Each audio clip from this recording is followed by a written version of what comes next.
this is Jess Krupczynski. I'm from Penn State's College of Information Sciences and Technology, and I'm going to remotely present to you my work on civic tech platforms in the U.S.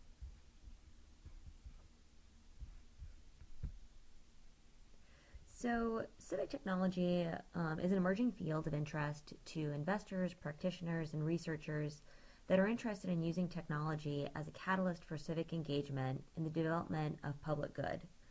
Civic technology platforms have been taking a more active role in engaging citizens ever since the White House issued an open government directive in 2009 that required federal agencies to take immediate actions towards transparency, participation, and collaboration.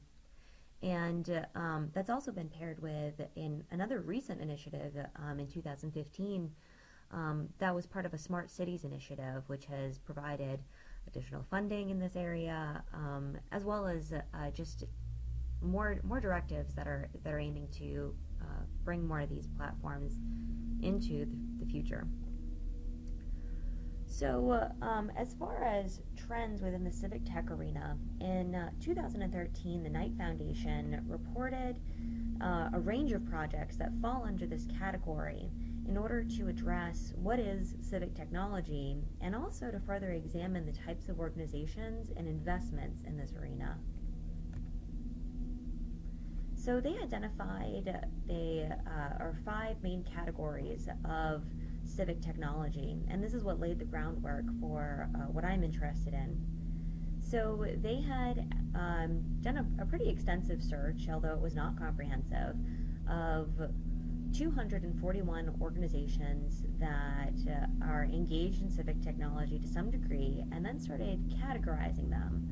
They found five main categories, and they were government data, which includes public data and access, as well as transparency, community organizing, which involves social causes and civic engagement, social networks, which we're all familiar with, but when it comes to civic technology, this was specifically place-based networks and community forums.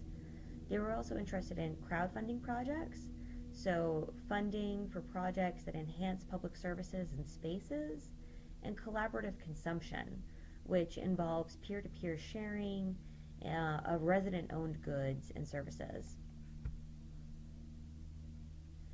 So given that, the Knight Foundation has really laid the groundwork here, and they put together a really terrific report. What am I looking at? I'm really interested in the design of these different platforms and the analytics.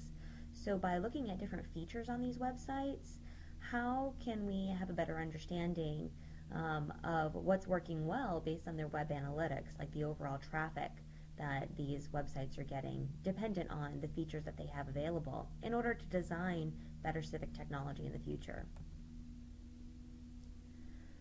So I started with those 241 forms of civic technology that the Knight Foundation had been interested in, and I looked for 14 different design features on those sites and paired that with 5 forms of web analytics. So it's known that the prevalence of these platforms has been increasing by 23% annually since 2008, but while the use of these platforms has increased, our terminology to describe this design space has been limited. So I have a few different ways I'm going to break this down. First, I'm going to talk about the design of civic technology, starting with its level of use. So the level of use varies by who the platform is owned by. Is it owned by the government, a for-profit agency, a non-profit agency, or a citizen grassroots effort? Who it's used by. Is it used by, is it made for the government and used by the government? Is it used by other nonprofit organizations? Are citizens utilizing it, or some combination of those? And also, what is the scope for most of these forms of civic technology? Are they local, regional, statewide, or at the national level? And then exploring the features used in the design of these different platforms. And so we visited every single one of these websites and started looking for different features. Are there like, dislike buttons for different phenomena or different proposals? Is there any type of gamification being used? What are the forms of media that are available? Video, audio, interactive maps? Is there a document archive? Are there posts with discussion threads? If there are they among citizens? Are they citizens with decision makers? Does it allow for posts without discussion? Is there Q&A forums? Does it allow citizens to coordinate tasks offline? So those were some of the major interests. And then, like I said, this was paired with some analytics. And so this was mostly taken from Alexa analytics. So that included a global page rank, a US page rank, the bounce rate, so what was the tendency to come in and then leave, the daily page views per visitor, and also the daily time spent on the site. And so we're looking into some major correlations surrounding these analytics. And so I'm just going to give you a drive-by of the preliminary findings. So starting with that scope, many of the organizations were profit-based startups or nonprofit initiatives that were working like startups that were working with government agencies to engage citizens. And that was the majority of those 241 organizations. So far less government agencies that were creating these things themselves in-house.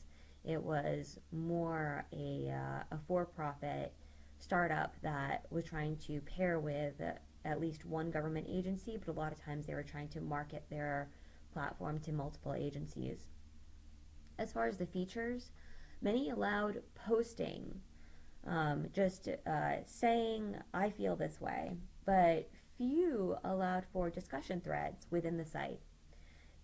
Based on some previous research that we've done with some local governments, we can see why some of these discussion threads, especially if you're working with government agencies, they're very concerned with the monitoring of those to make sure that conversation remains civil. So there's a lot of concerns of monitoring every post, which is an impediment to having a true deliberative forum. So although it was possible for users to discuss the platform through some social media interaction, a lot of these platforms have like a Facebook or a Twitter page, and discussion could happen there. It was usually around the platform itself.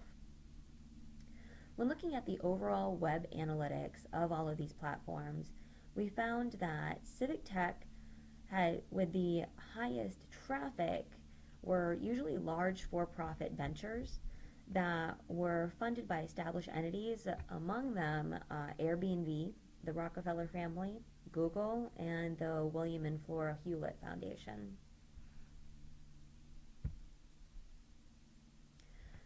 So I appreciate